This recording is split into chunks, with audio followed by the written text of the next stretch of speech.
अस्सलाम वालेकुम नाज़रीन, प्रोग्राम हॉट इशू में मां वञी मेज़बान सबीन मेमण।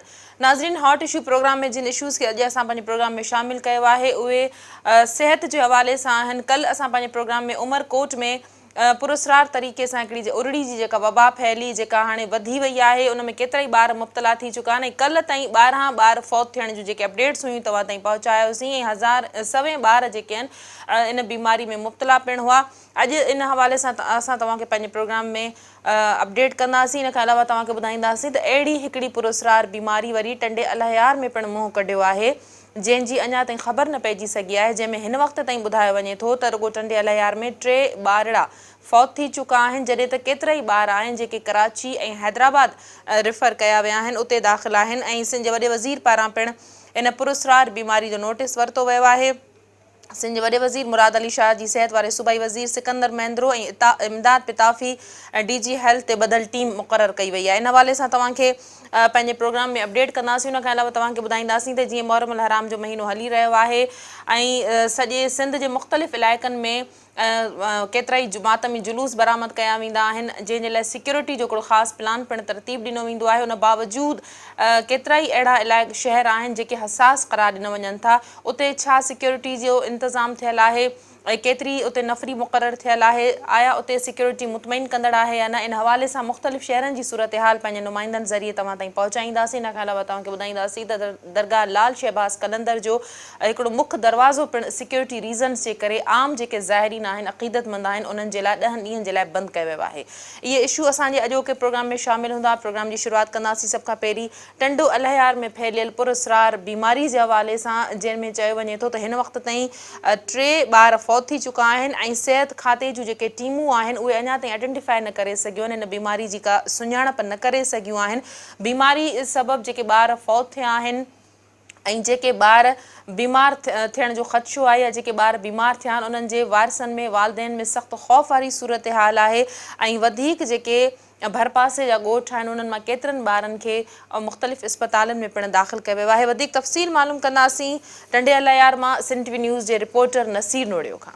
नसीर, इहो ॿुधायो त टंडे अलायार में जेका पुरस्रार तौरु इहा बीमारी फैलिजी आहे, हिन में हिन वक़्त ताईं केतिरा ॿार फौत थी चुका आहिनि, केतिरे ॻोठनि में केतिरा ॻोठ हिन बीमारी में वठिजी विया आहिनि ऐं केतिरा ॿार इस्पतालनि में दाख़िल आहिनि?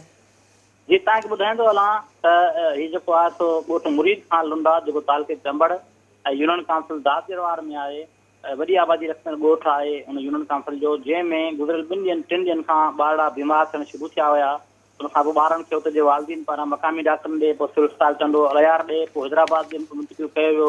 त गुज़िरियल ॾींहुं उते जेको आहे सो 2 ॿारड़ा, हिकिड़ो वासिफ़ अली लुंड ऐं मुदस्सर लुंड जेको आहे उहो फौत थी विया।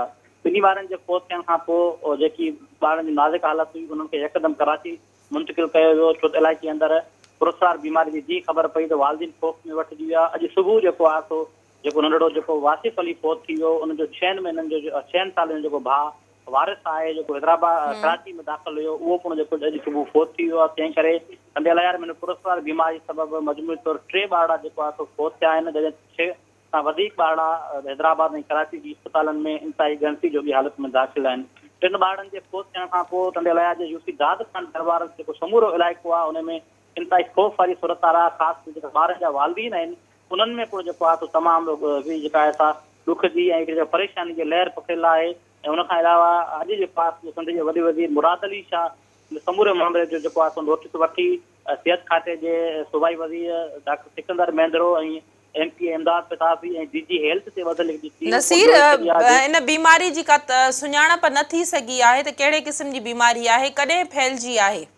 जी, सभिनि हीअ 2 खां 3 ॾींहंनि जे अंदरि हीअ अचानक बीमारी फैलिजी वई आहे। हिन में ॿारनि खे बुखार थिए पियो ऐं उनखां पोइ बुखार खां पोइ ॿारड़ा जेको आहे ख़राब पोज़ीशन में हलनि था। राति देर ताईं ॿारनि जे वालदीन जेकी कराची जे इस्पताल में मौजूदु हुआ उन्हनि पारां इहा दावा कई वई त जेकी हिते कराची जा जेके डॉक्टर आहिनि उहे असांखे हिन वक़्त ताईं हिन बीमारियुनि जे बारे में ॿुधाइनि था त हीअ बीमारी कांगो वायरस सां जेको आहे सो मिलंदड़ जुलंदड़ अमल आहे। तंहिं करे हिन बीमारी जो जेको हिन वक़्त जेके अलामतूं या निशानूं ज़ाहिर थियूं आहिनि उन्हनि जी जेका निशानी आहे उहा कांगो वायरस जहिड़ी लॻे थी। पर टंडे अलायार जे DSO वसीम शेख सां राब्तो कयो वियो त हुन इन ॻाल्हि खे इनकार कयो त जेका हीअ बीमारी आहे उहा कांगो वायरस न आहे। बहरहाल सिहत खाते टंडे अलायार जी टीम पहुती आहे, पर उन बावजूदि हिन वक़्त ताईं जेका आहे सा इन सॼी बीमारी जी सुञाणप न थी आहे। असांखे हाणे इहा ॼाण टंडे अलायार जी ज़िले इंतिज़ामिया पारां पहुती आहे त वफ़ाक़ी सरकार पोइ हिन बीमारी जो नोटिस वरितो आहे। वॾे वज़ीर जेको आहे सो उन सॼे हकान अबासी पाण मीडिया में ख़बर नोटिस वञण खां पोइ इस्लामाबाद मां जेको आहे सो ख़सूसी टीमूं जेको आहे सो जोड़ी वियूं आहिनि इहो इम्कान ॾेखारिया पिया वञनि तॾहिं लाइ दिल्ली इंतिज़ामिया खे आगाह कयो आहे इस्लामाबाद मां जेकी टीमूं आहिनि इहो सुबुह ताईं जेको आहे मुतासिर ॻोठनि में पहुची वेंदियूं तंहिं करे जेको आहे सो इहा पिणु जेको आहे परेशानी जी ॻाल्हि नसीर आहे इहो ॿुधायो त इन मुतासिर ॻोठ में सफ़ाई सुथराई जो इंतज़ाम कीअं आहे छा उते मच्छरनि जे हवाले सां को स्प्रे वग़ैरह कयो वेंदो आहे त जीअं मलेरिया या डेंगी वग़ैरह जो बुखार न थी सघे अञा ताईं हुन ॻोठनि में ज़ाहिर आहे त ॿारड़े जा जेकी बि ॻोठ आहिनि उनमें सफ़ाई सुथराई जी हालत एॾी बहितर न आहे यकीननि जेको इहो ॻोठ आहे मुरीद खां लॾो चंबड़ जेके ॿारड़े जे इलाइक़े जो ॻोठ आहे उते बि जेको आहे सो बुनियादी सहूलियतुनि जी उणाहठ ज़रूरु आहे पर उते जेको आहे सो ज़ाहिर आहे त मच्छरनि जो बि हिन वक़्तु मलेरिया जी शयूं हलनि पियूं पर जेका बीमारी जेका ओचितो जेका डायग्नोज़ थी आहे उन में कंहिं बि अञा ताईं जेको आहे सो मलेरिया जी शक न पियो ॾेखारियो वञे इहा बीमारी जेका त इंतिहाई ख़तरनाक ॿुधाई थो वञे जंहिंमें ॿार यकदमि बुखार अचे थो ऐं पोइ आख़िरी स्टेज में हले थो वञे ऐं पोइ गिणती जो हालत अस्पताल पुॼनि था पर उते ॿार जेको आहे सो तमामु ॾुखियो सर्वाइव करे सघंदो उन खां अलावा तव्हांखे ॿी अपडेट कंदो हलां त टंडे लयार जी डीसी सां गॾु जेकी मेडिकल टीम पहुचियूं आहिनि उन्हनि सॼे ॻोठ मां जेको आहे सो ॿारनि खे ॿिए हंधि जेको आहे सो मुंतकिल करे छॾियो आहे ऐं उन ॻोठ में जेको आहे सो ॿारनि जी दाख़िला ते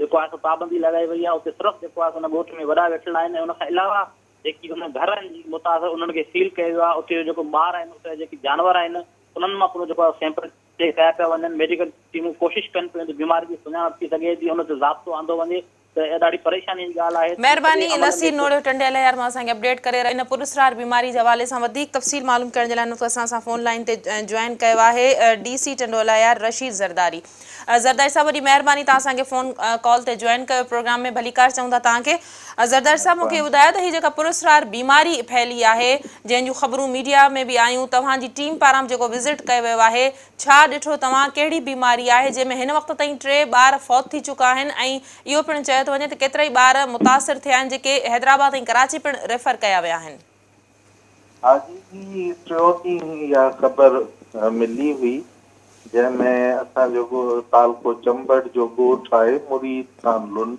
जी उन में पहिरियां हिकिड़ो ॿार फौत थियो हो वरी कुझु ॾींहंनि जे वक़्त खां पोइ ॿियो ॿार फौत थियो ऐं पोइ जॾहिं 3 ॿार खे उहे साॻा अलामात ज़ाहिर थियूं पोइ हुननि असांजो जेको हिते चाइल्ड स्पेशलिस्ट आहे उन खे ॾेखारियो उन खे इनिशियल ट्रीटमेंट ते रेफर कयो छाकाणि त उन्हनि ॿारनि जो वालिद साहब आर्मी में आहे इन करे हुननि CMH मलीर कैंट कराची उन खे मुंतकिल कयो लेकिन उते बि जेके इन्वेस्टिगेशन्स उन्हनि डॉक्टर्स कयूं उन में बि जेको आहे सो का अलामत अहिड़ी ज़ाहिरी उन्हनि खे नज़र न आई ऐं सबसीक्वेंटली वरी साॻे ई घर मां 3 ॿिया ॿार मतिलबु टोटल हिन वक़्तु ताईं 6 ॿार इन बीमारी मां मुतासिर थिया आहिनि जंहिंमां 3 जी बदकिस्मती सां मौत वाक़िअ थी आहे बाक़ी 3 ॿार हॉस्पिटलाइज़ आहिनि पोइ कल्ह असांजी हेल्थ टीम उन ॻोठ जो दौरो कयो हो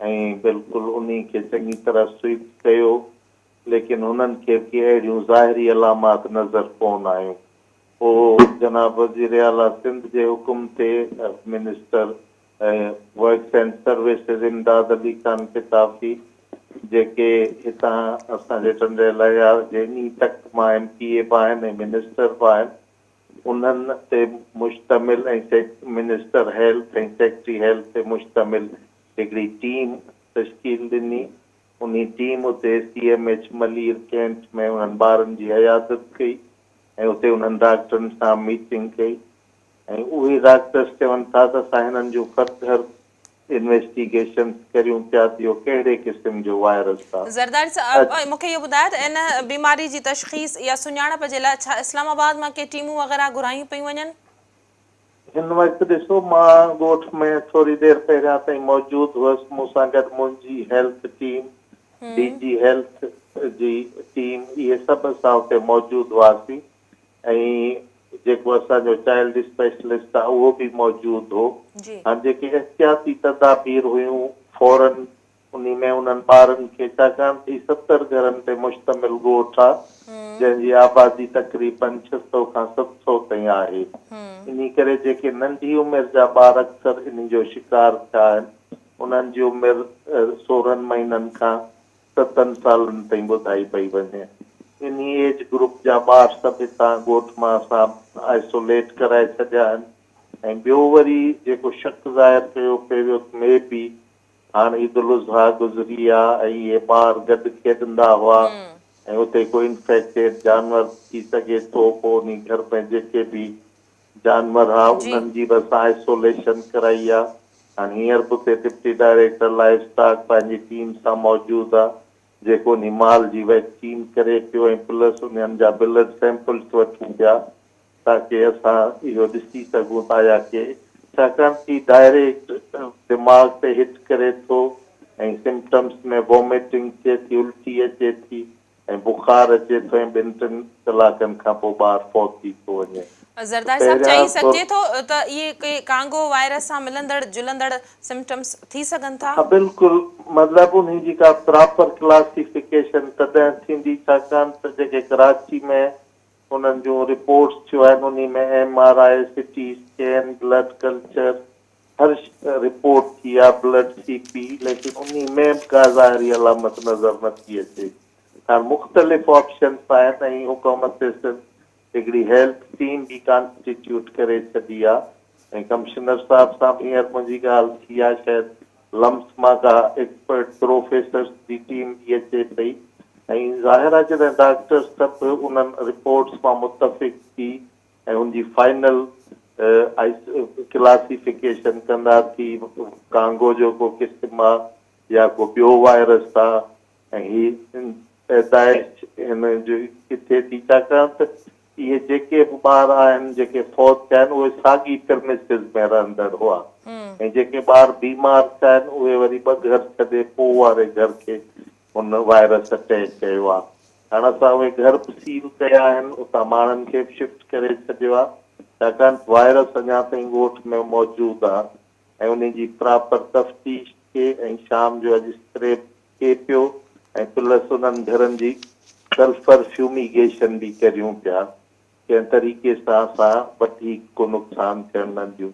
असां सभु अलर्ट आहियूं, सिंध गवर्नमेंट ऑन बोर्ड आहे ऐं इंशाअल्लाह ताला अॼु ताईं या सुभाणे ताईं कुझु टेस्ट आहिनि जिन जी रिज़ल्ट अचणी आहे उहो असां इन नतीजे ते पहुची वेंदासीं थी या कहिड़ी बीमारी।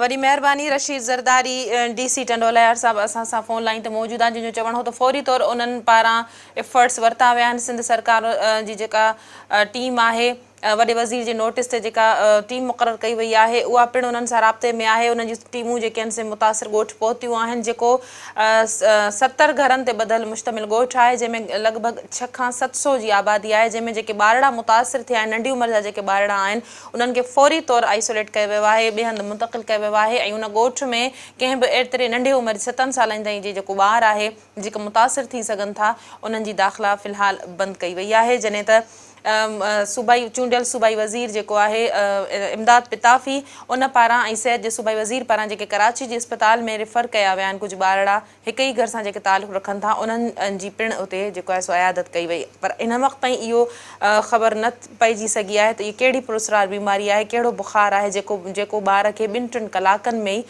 बिल्कुलु ख़तमु करे छॾे थो। हिन वक़्तु असांखे इन ई मामले ते फ़ोन लाइन ते जॉइन कयो आहे सूबाई वज़ीर इमदाद पिताफ़ी साहब। इमदाद साहब तव्हांखे भलीकार चऊं था, तव्हां असांखे प्रोग्राम में जॉइन कयो। इमदाद साहब तव्हांजे इलाइक़े में जेका पुरस्रार तौरु बीमारी फैलिजी आहे तोड़े जो सिंध सरकार फौरी तौरु हुन जो नोटिस वरितो आहे, तव्हां पारां अस्पताल में ॿारनि जो विज़िट कयो वियो आहे, अयादत कई वई आहे, कीअं पिया ॾिसो कॾहिं ख़बर पइजी सघंदी, हिन जो रिज़ल्ट कॾहिं ईंदो, जेके सैंपल वरिता विया आहिनि त आख़िर हीअ कहिड़े क़िस्म जी बीमारी आहे? जी मैडम, अॼु असीं हिते विज़िट करणु वियासीं, मूंसां गॾु महिरबानी डॉक्टर सिकंदर महेंद्र साहब बि गॾु हुयो। जी उते विज़िट कयो, उते पंहिंजो मरीज़ खेन जी हॉस्पिटल में पेशेंट एडमिट हुया उते, पोइ उते हुन बकौल डॉक्टर तारिक ॿुधायो पिए ऐं हुनजी टोटल डॉक्टर साहब महेंद्र साहब अॻु में सॼो ॻाल्हि ॿोल थी वई, सॼो कढाए वरितो।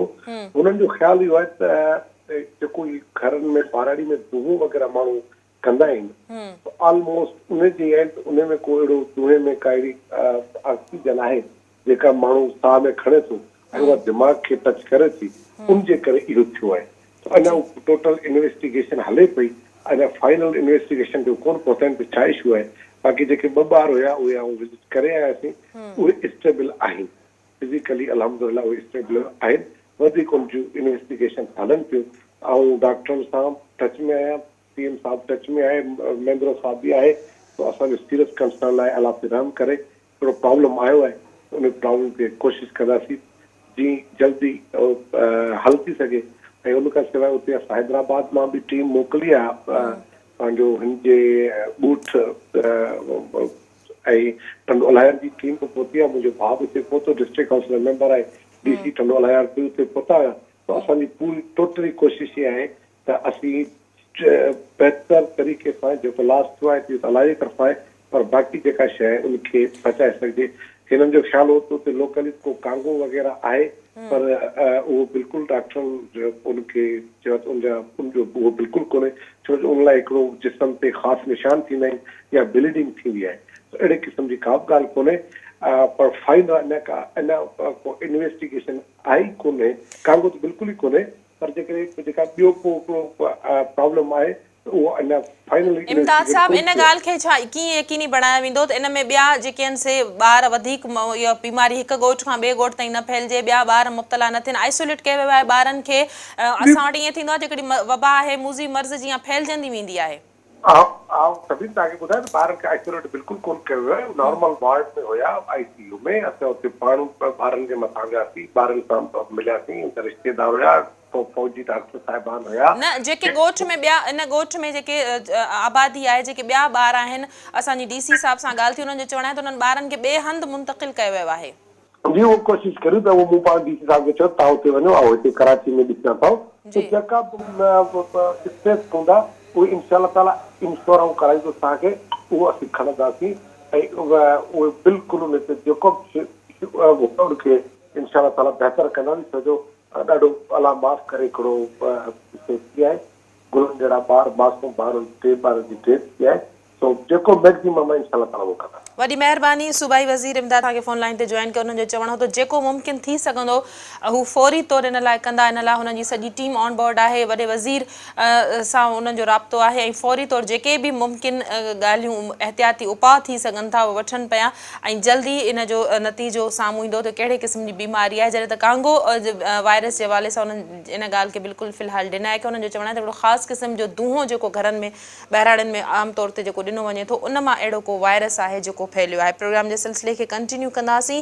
हाणे ॻाल्हि कंदासीं कुझु उमरकोट जे हवाले सां, जिते कल्ह ताईं उरड़ी जी फैलियल वबा में 12 मासूम ॿारड़ा फौत थी चुका हुआ।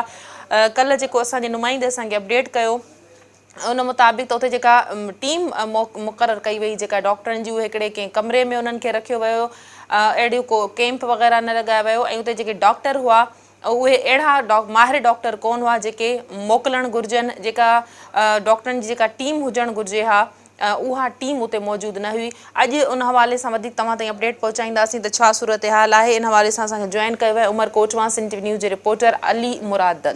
अली मुराद, इहो ॿुधायो त उमरकोट में जेका उरड़ी जी वबा फैली आहे उन में कल्ह ताईं त 12 ॿारड़ा फौत थिया हुआ, पर डॉक्टरनि जे हवाले सां ॿुधायो त छा अपडेट आहे, वधीक केतिरा ॿार इन में मुब्तला आहिनि, ॿारनि खे कहिड़ी तरह जेको आहे सो उन्हनि जो इलाजु कयो पियो वञे ऐं माहिर डॉक्टरनि जी का टीम मोकिली वई आहे? मुसलसल असां वटि बि इहे ख़बरूं हलंदियूं रहियूं आहिनि।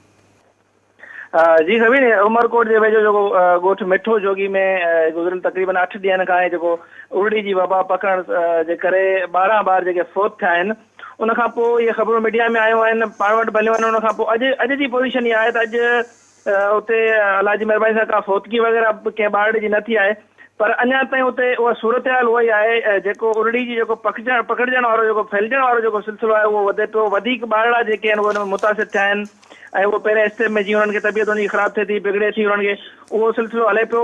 ऐं डॉक्टरनि जी जेका कल्ह हुई, कल्ह जेको पंजप्रमा में जेको डिस्कस कईसीं, उन खां पोइ अॼु डॉक्टरनि जी हिकिड़ी 2 डॉक्टरनि ते मुश्तमिल हिकिड़ी ॿुधायो पियो वञे त माहिर डॉक्टरनि उन्हनि जी टीम पहुती आहे ऐं कल्ह जी भेट में या गुज़िरियल हफ़्ते जी भेट में अॼु जेका उते मेडिसिन फराहम कई पई वञे उहा बि कुझु मयारी आहे। ऐं उन हवाले सां अॼु उते जेके मुतासिर जेके माण्हू आहिनि जिन जा ॿारड़ा फौत थिया आहिनि या जिन जा ॿारड़ा इन वबा में मुब्तला आहिनि उन्हनि सां ॻाल्हि ॿोल थी आहे त उहे कंहिं हद तक मुतमिन नज़र अचनि पिया। पर अॼु बि उन्हनि जी ॻाल्हि इहा आहे त असांखे प्रॉपर तरीक़े सां जीअं असांजे हिन ॻोठ खे जेको क़दीमी ॻोठ आहे हिन ॻोठ खे असांखे फैसिलिटी ॾिनी वञे या जेका जेका हले थी पई ट्रीटमेंट जेका हले थी पई इनखे बहितर तरीक़े सां कयो वञे। जेके असांजा समय ॿारड़ा हिन में मुब्तला आहिनि उन्हनि जूं ज़िंदगियूं बचाए सघनि। सो अॼु जी अपडेट इहा आहे त अॼु उते टीम बि पहुती आहे हिकिड़ी डॉक्टरनि जी ऐं उन्हनि जी जेका मेडिसिन जेका आहे उहा कल्ह जी भेट में अॼु बहितर आहे ऐं कंहिं हद तक उनजा ॻोठणा मुतमिन आहिनि। पर अञा बि उहे वसवारनि खां इहो मुतालबो कंदा त असांजो हीउ ॻोठ जेको 700 घरनि ते मुश्तमिल आहे, हज़ारे माण्हू हिन में रहनि था, हिननि खे हिकिड़ी प्रॉपर डिस्पेंसरी ॾिनी वञे ताकी जीअं अहिड़े क़िस्म जा जेके वाक़िया आहिनि जंहिंमें जी 12 फौत थिया आहिनि, 12 जानियूं ज़ाया थियूं आहिनि, अहिड़े क़िस्म जा वाक़िया जेके आहिनि उहे रुकिजी सघनि। जी महिरबानी। असांखे उमरकोट मां अली मुरादल अपडेट करे रहियो हो। कल्ह ताईं जेका सूरत हाल हुई उन में इहा बहितरी अची सघी आहे त माहिर डॉक्टरनि जी हिकिड़ी टीम उते मुक़ररु कई वई आहे जंहिं वारसनि जो चवणु आहे त हू हिन वक़्तु त मुतमइन नज़र अचनि था पर उन बावजूदि तेज़ी सां जेके ॿार हिन वबा में मुब्तला थी रहिया आहिनि उन्हनि ते उन्हनि खे यकीनन ॻणती आहे। प्रोग्राम जे सिलसिले खे जारी रखंदासीं पर हिते वक़्तु आहे मुख़्तसिर वक़फ़े जो, वठूं था वक़फ़ो।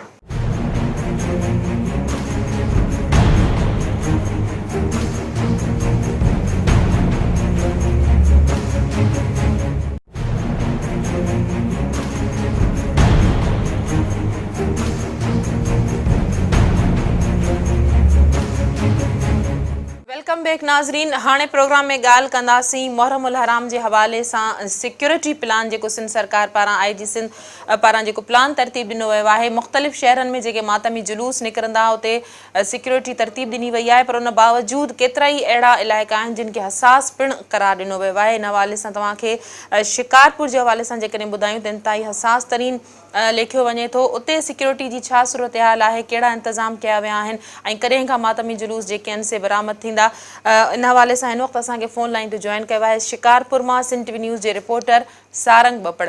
सारंग, इहो ॿुधायो त शिकारपुर में मुहर्रम उल हराम जे हवाले सां सिक्योरिटी जी छा सूरत हाल आहे, केतिरी नफ़री मुक़ररु कई वई आहे? जी सभिनी इहो शिकारपुर में जेका सिक्योरिटी सूरत हाल आहे उहा इंतिहाई जेको आहे त सख़्तु कई वई आहे। जेके शिकारपुर तरफ़ ईंदड़ रस्ता आहिनि उहे बंदि कया विया आहिनि। 4000 खां वधीक एहलकार जेके आहिनि उहे शिकारपुर में मुहर्रम उल हराम जी सिक्योरिटी जे हवाले सां मुक़ररु कया विया आहिनि। जिते रेंजर्स आहे ऐं जेके पुलिस एहलकार आहिनि उहे ईंदड़ रस्तनि ते बीठल आहिनि ऐं जेके मजलिसूं थी रहियूं आहिनि, जेके आज़ादार काफ़िला कढी रहिया आहिनि, उन्हनि जे हवाले सां बि उन्हनि खे कड़ो चाढ़े सिक्योरिटी ॾिनी पई वञे। जॾहिं त शिकारपुर में जेको SSP आहे उनजो इहो चवणु आहे त शिकारपुर खे हसास चई सघिजे थो पर जेका हिन वक़्तु कंडीशन आहे उहा तमामु सख़्तु आहे।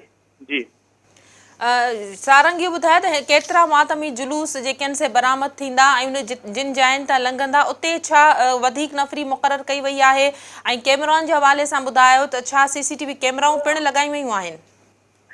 जी सभिनी कैमराऊं जेके कुझु वक़्त खां तमामु ख़राबु हुयूं उन्हनि खे बि जेको आहे त DCO ऐं SSP साहब जे जेको आहे त कोशिशुनि सां 90% सही कयूं वियूं आहिनि ऐं सॼियूं कैमराऊं जेके आहिनि हिन वक़्तु CCTV कैमरा जेके लॻियल आहिनि शिकारपुर में उहे कमु करे रहियूं आहिनि ऐं जेका सिक्योरिटी आहे उहो मुख़्तलिफ़ जेके घंटाघर आहे, जीअं आसीदर आहे, जीअं सदरमाना ऐं ॿिया जेके जितां जुलूस वग़ैरह निकिरनि था, निकिरनि था उते बि तमामु घणी सिक्योरिटी हिन खे प्रोवाइड कई वई आहे ऐं पुलिस सां गॾु रेंजर्स बि जेको आहे त हिननि सां आज़ादारनि खे सिक्योरिटी फराहम करे रही आहे ऐं शिकारपुर में जेके ॿाहिरां रस्ता आहिनि, जेके लिंक रोड आहिनि, उन्हनि ते बि एहलकार मुक़ररु थियल आहिनि ऐं ईंदड़ वेंदड़ जेके बाइक्स आहिनि या जेके गाॾियूं अचनि थियूं उन्हनि जी बि चेकिंग हलंदड़ आहे। जॾहिं त शिकारपुर में जेका इहे चई सघिजे थो त सिक्योरिटी जे हवाले सां हिन वक़्तु जेका कंडीशन आहे उहा इंतिहाई सख़्तु आहे। ईंदड़ ॾींहंनि में जेके ईंदड़ ॾींहं ईंदा जीअं 8 ऐं 9 ऐं 10 मुहर्रम उल हराम जे हवाले सां अञा वधीक जेको आहे त काफ़िलनि खे ऐं जेके मजलिसूं थियनि थियूं उन्हनि खे सिक्योरिटी फराहम कई वेंदी। महिरबानी सारंग बपड़ असांखे शिकारपुर में अपडेट करे रहियो। 4000 एहलकार मुक़ररु करे ईंदड़ वेंदड़ रस्ता सील कया विया आहिनि। 90% जेके कैमराऊं आहिनि उन्हनि खे ठीकु कयो वियो आहे त जीअं हर चुरपुर ते नज़र रखी सघिजे। नाज़रीन, जैकबाबाद जो शुमार पिणु अहिड़नि इलाइक़नि में थिए थो जितां पिणु क़दीमी मातमी जुलूस बरामद थियनि था।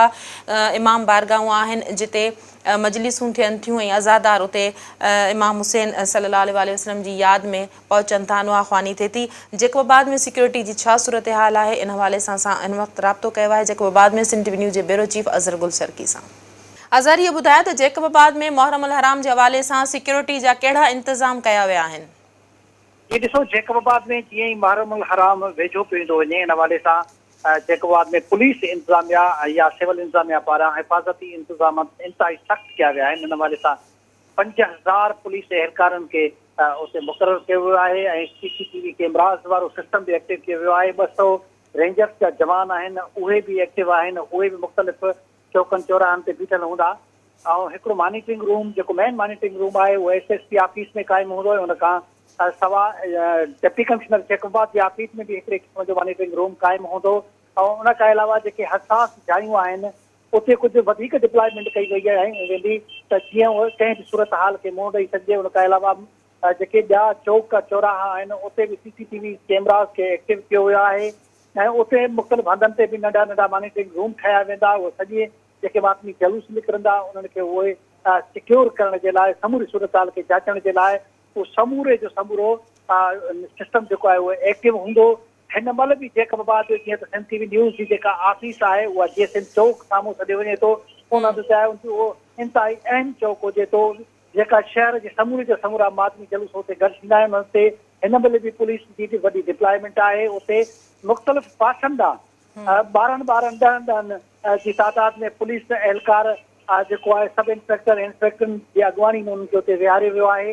ऐं उन खां अलावा शहर जे दाख़िली ऐं ख़ारजी रस्तनि ते बि जेके आहिनि चौकियूं लॻाई वयूं आहिनि। बलूचिस्तान तां लॻंदड़ जेका सरहदी पटी आहे उहा मुकमिल तरह सां सील त हिन महिल न कई वई आहे, पर 9 ऐं 10 मार्च ते उहा मुकमिल सील हूंदी। उतां हिन महिल बि बलूचिस्तान ईंदड़ वेंदड़ गाॾियुनि खे चङी तरह सां बारीक़ीअ सां जाचियो पियो वञे, उन्हनि जी तलाशी वरिती पियो वञे। हाणे बि जैकबाबाद शहर जे मुख़्तलिफ़ चौकनि ते रेंजर्स अलर्ट आहे। अॼु जीअं त जैकबाबाद में GOC पनो आकिल साॻी सूरत हाल मुतलिक़ गॾिजाणी करण जे लाइ हिते आया हुआ। उनखे बि इन सूरत हाल समूरी बाबति ब्रीफिंग ॾिनी वई इंतज़ामिया पारां।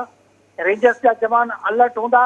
दाख़िली ऐं ख़ारजी रस्तनि ते इंतिहाई सख़्तु निज़ाम हूंदो जाचण जो। जैकबाबाद शहर जे हर रोड रस्ते चौक चौराहे ते पुलिस अलर्ट रहंदी। ऐं हाणे बि जेका डिप्लॉयमेंट थियल आहे उहा हज़ारनि जी तादाद में डिप्लॉयमेंट आहे। हिन महिल बि 2000 खां वधीक पुलिस एहलकार जैकबाबाद शहर में मौजूदु आहिनि जेके मुख़्तलिफ़ हंधनि ते उनजी डिप्लॉयमेंट थियल आहे ऐं चेकिंग जो बारीक़ी सां सिलसिलो जारी आहे। थी महिरबानी अज़हर गुलसरकी ब्यूरो चीफ जैकबाबाद असांखे अपडेट करे रहियो हो। सख़्तु चेकिंग जो सिलसिलो हलंदड़ आहे। हिन वक़्तु बि 2000 जेका पुलिस एहलकारनि जी नफ़री मुक़ररु थियल आहे। 5000 एहलकार ॿुधाया वञनि था त सिक्योरिटी जा मुकमल इंतज़ाम संभालींदा। इन खां अलावा मुख़्तलिफ़ जायुनि ते जेके आहिनि पुलिस चौकियूं क़ाइमु कयूं वयूं आहिनि ईंदड़ वेंदड़ रस्तनि ते। इन खां अलावा कैमराऊं पिण हणियूं वयूं आहिनि ऐं मॉनिटरिंग जो इंतिहाई सख़्तु इंतज़ाम कयो वियो आहे। प्रोग्राम जे सिलसिले खे कंटिन्यू कंदासीं। कुझु ॿियनि शहरनि जी सूरत हाल पिण तव्हां ताईं पहुचाईंदासीं। खैरपुर जे हवाले सां ॻाल्हि कंदासीं। खैरपुर में मुहर्रम उल हराम जे हवाले सां सिक्योरिटी जा इंतज़ाम पिण इंतिहाई सख़्तु कया विया आहिनि। त पुलिस ऐं रेंजर जी नफ़री पिण मुक़ररु कई वई आहे। खैरपुर में इन हवाले सां वधीक तफ़सील मालूम कंदासीं। खैरपुर मां Sun TV न्यूज़ जे रिपोर्टर ख़ान मोहम्मद सोलंकी खां। ख़ान मोहम्मद, इहो ॿुधायो त खैरपुर में मुहर्रम उल हराम जे हवाले सां सिक्योरिटी जा कहिड़ा इंतज़ाम कया विया आहिनि? जी सभिन अॼु करबला जे शहीदनि जी खे बेटा पेश करण जे लाइ तारीख़ी भुंबे जो मातम खैरपुर जे शहर में वॾे अलम ते वॾे थले अली रज़ा शाह जे थले ते थी गुज़रियो, जंहिंमें खैरपुर जे मुख़्तलिफ़ इलाइक़नि मां मुख़्तलिफ़ पंहिंजो अंजुमन जे अचण जो सिलसिलो शुरू थी वियो। ऐं हिन वक़्तु ताईं जेको आहे सो अली रज़ा शाह जे थले ते जेको आहे मातम जो सिलसिलो जारी आहे। हिते तव्हांखे ॿुधाईंदो त आज़ादारनि तरफ़ां जेको आहे सीना ज़नी ज़ंजीरनि ऐं चाकुनि जो मातम जो सिलसिलो जारी आहे। जॾहिं त सबीलूं ऐं मुख़्तलिफ़ स्टॉल जेके आहिनि पाणी जा सबील ऐं शरबतनि जा स्टॉल हिते पिण लॻाया विया आहिनि। इन खां अलावा खैरपुर शहर खे मुकमल तौर ते महफ़ूज़ करण लाइ मां इहो ॿुधायां त हिते हसास तमामु खैरपुर ज़िले खे हसास करार ॾिनो वियो आहे, जंहिंमें जेको आहे खैरपुर पुलिस जा 5000 पुलिस एहलकार, जॾहिं त 1000 जेके आहिनि ॿाहिरां पुलिस एहलकार घुराया विया आहिनि, जॾहिं त रेंजर्स जा एहलकार 800 मुक़ररु कया विया आहिनि ऐं हिकु आर्मी जी बटालियन उनखे बि जेको आहे स्टैंड बाय रखियो वियो आहे त जीअं जेको आहे सो कंहिं बि अणवणंदड़ वाक़े खे मुंहुं ॾेई सघिजे। जी सभिनी महिरबानी। ख़ान मोहम्मद सोलंकी असांखे खैरपुर मां अपडेट करे रहियो हो। खैरपुर में आज़ादारी जो सिलसिलो हलंदड़ आहे। मुख़्तलिफ़ जायुनि ते सबीलनि जो इंतज़ाम पिण कयो वियो आहे। प्रोग्राम जे सिलसिले खे अॻिते वधाईंदे हाणे ॻाल्हि कंदासीं सिंध जी राजधानी कराची जे हवाले सां। कराची में पिण केतिरा ई मातमी जुलूस बरामद थींदा आहिनि जेके ख़ासि करे सिक्योरिटी जा जेके इंतज़ाम हूंदा आहिनि 6, 7, 8, 9, 10 मुहर्रम ते इंतिहाई सख़्तु हूंदा आहिनि। इन हवाले सां वधीक तफ़सील मालूम कंदासीं कराची मां Sindh TV news reporter Bashir Sanjrani Khan. Bashir, इहो ॿुधायो त मुहर्रम अल हराम जे हवाले सां कराची, सिंध जी राजधानी कराची में सिक्योरिटी जा कहिड़ा इंतज़ाम कया विया आहिनि ऐं ख़ासि करे 7 खां वठी 10 ताईं जेके मातमी जुलूस बरामद कया वेंदा आहिनि उन्हनि रस्तनि जे हवाले सां को ख़ासि सिक्योरिटी प्लान तरतीब ॾिनो वियो आहे? सभिनि पहिरियों त मां तव्हांखे तफ़सीली ॿुधायां त पहिरीं मुहर्रम अल हराम जो जीअं चंड बीठो, पहिरीं मुहर्रम हराम खां अॼु जेको 6 आहे, सुभाणे 7 मुहर्रम अल हराम आहे। उन हवाले सां कराची जे मुख़्तलिफ़ इलाइक़नि में आज़ादारी जो सिलसिलो जारी आहे, जॾहिं त मोमिननि पारां मिठे पाणीअ जूं, खीर जूं, चांहि जूं सभिनूं जेको आहे सो लॻाइण वारो सिलसिलो बि जारी आहे। जॾहिं त मुख़्तलिफ़ इलाइक़नि में आज़ादारीअ सां गॾु जेका सिक्योरिटी आहे उहा बि हिन दफ़े इंतिहाई सख़्तु कई वई आहे, छाकाणि त कंहिं बि अणवणंदड़ वाक़े खे मुंहुं ॾियण लाइ या जेके दहशतगर्दीअ जा ख़दशा ॾेखारिया वञनि था उन हवाले सां तक़रीबन हिन वक़्तु जेको अञा ताईं जेको मुकमल तौरु शेड्यूल आहे उहो 8 मुहर्रम ते जेको आहे शेड्यूल निकिरंदो आहे त केतिरा पुलिस एहलकार आहिनि। गुज़िरियल साल जेको आहे सो तक़रीबन 5730 पुलिस एहलकार हुया, तक़रीबन जेको आहे सो 2000 जे लॻभॻि रेंजर्स एहलकार हुया। इहो सॼो इलाइक़ो आहे सो जेको सील कयो वियो हुयो। पर हिन वक़्तु बि शाम जे टाइम जॾहिं मजलिसूं थींदियूं आहिनि शहर जे मुख़्तलिफ़ इलाइक़नि में त हर इमाम बार खां ॿाहिरां 3 खां 4 पुलिस एहलकार ऐं 2 रेंजर्स जा एहलकार ॾिना वेंदा आहिनि। उन्हनि सां गॾोगॾु स्काउट जा जेके जवान आहिनि उहे पंहिंजूं ड्यूटियूं सर अंजाम ॾींदा आहिनि। निमाइश चौरंगीअ ते जेका शाम जो मजलिस बर्पा थींदी आहे तक़रीबन उहा 7:15 ते या 13 मिंटनि ते ख़तमु थियण बाद उहे जॾहिं मोमिन ॿार निकिरंदा आहिनि त उन्हनि जी सिक्योरिटी जे लाइ बि पुलिस मोबाइलियूं ॿिहारियूं वेंदियूं आहिनि त जीअं पंहिंजे घरनि ॾांहुं बासानी वञी सघनि। मुहर्रम अल हराम हिन वक़्तु ताईं अलाह जो शुक्र आहे मज़हबी अक़ीदत ऐं एतिराम सां ऐं पुरमन तरीक़े सां मल्हाए पियो वञे।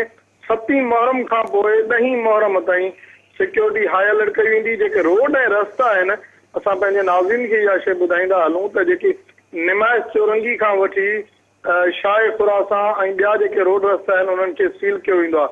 तक़रीबन 310 जेके आहिनि रोड रस्ता ऐं घिटियूं उन्हनि खे कंटेनर रखी बंदि कयो वेंदो आहे। कुझु कैमराऊं लॻायूं वेंदियूं आहिनि ऐं उते आम माण्हुनि जी जेका चुरपुर आहे उन ते बंदिश लॻाई वेंदी आहे त जीअं बम डिस्पोजल अमलो ईंदो आहे उन खां पोइ आम माण्हुनि जी एंट्री हुन में बंदि हूंदी आहे।